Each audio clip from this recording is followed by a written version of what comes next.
Qozog'iston Respublikasining sobiq prezidenti Nursulton Nazarboyevga atab yozgan she'rim bor. Qizig'i, shu she'rni yozganimdan bir oy o'tib, u kishini ag'darib tashlashdi, lekin baribir u insonni juda hurmat qilaman. Sababi u inson o'z xalqini mardikor qilib qo'ymadi. Tojikistonlik Qobiljonning o'limida natsist Timofeyning qanchalik aybi bo'lsa, Tojikiston mutasaddilarining ham xuddi shuncha aybi bor. Chunki vatanda ish bo'lsa, oyliklari baland bo'lsa, hech kim vatanidan ketmaydi. Bu Markaziy Osiyoni hamma qismiga tegishli aslida. Nursulton: xalqing qishda sovuq qotmaydi, chin tishga qo'yib yotmaydi. Rossiyada qozoq yigitlar 1 rubl deb terga botmaydi.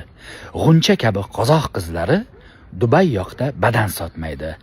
Rahmat senga, qozoq xalqini quldek qilib qo'ymaganingga, sindirgancha elning belini, ko'zlarini o'ymaganingga. Qozoq xalqi senga aytarim, nolimagin hayotingdir zo'r, gar nolisang gazing o'chirib, biz kabi bir tappi yoqib ko'r.